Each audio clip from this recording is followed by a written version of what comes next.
I think the title is provocative, 9 Parts of Desire, and it's based on a book by the same title by Geraldine Brooks. And the actress and playwright Heather Raffo read that book, and she's half Iraqi and half American, and she decided to write a one-woman play taking 9 of the characters. There are many Iraqi characters in the book, but 9 of them she particularly liked, and I think she came to like them by going to Iraq several times, interviewing all kinds of women, artists, housewives, women of all ages. And in her 90-minute play, 9 characters emerged. And she chose the title, as Geraldine Brooks chose the same title for her book, based on a statement from the Quran that when Allah created sexual desire, he created it in 10 parts. 9 parts he gave to women and 1 to men.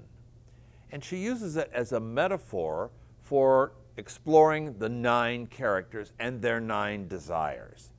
They're not sexual desires per se. They're desires for friendship, desires for love, desires for freedom of expression, desires to be educated, desires to be good wives and mothers.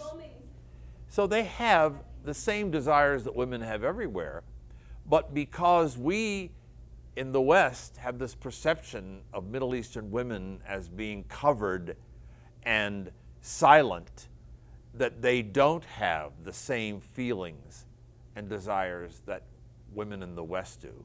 We are not free. You are not free. You love too much. It is the same all. Anywhere you live in, if you love like an Iraqi woman, if you love like you cannot breathe. Well, working on 9 Parts of Desire, I really had to eliminate a lot of preconceived notions that I had of these women.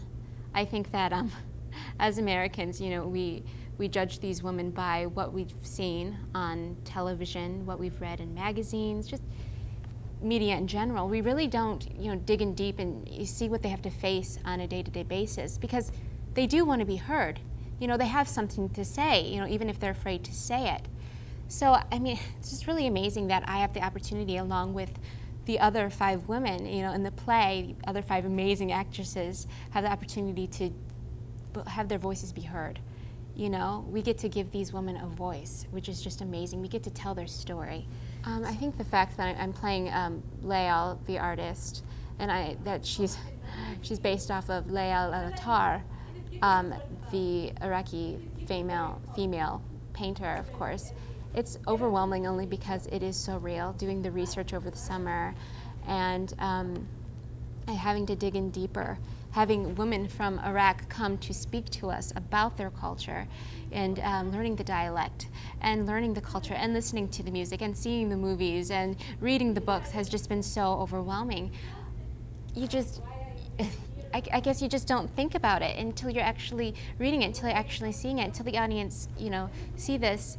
They're going to be shocked to figure out that this is real, that this isn't fictional. Each of these 9 characters has her own voice, her own speech, in a few cases speeches, and they are directly addressed to the audience.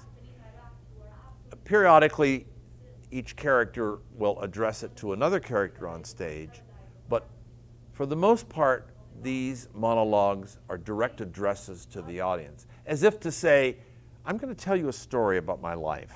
I'm going to take you on a little journey about what it's like to be a woman in Iraq, particularly in the Middle East, and dispel some myths you might have, and inform you about what it's like, and what it was like before the first Gulf War, what it was like before the Iraq-American current strife, and what it's like now, and what we hope it'll be like in the future.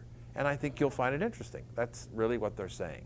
They get extremely personal, very vulnerable. It's disturbing in parts, it's romantic in parts, it's humorous in parts, but their individual voices are heard. I think it's extraordinarily compelling.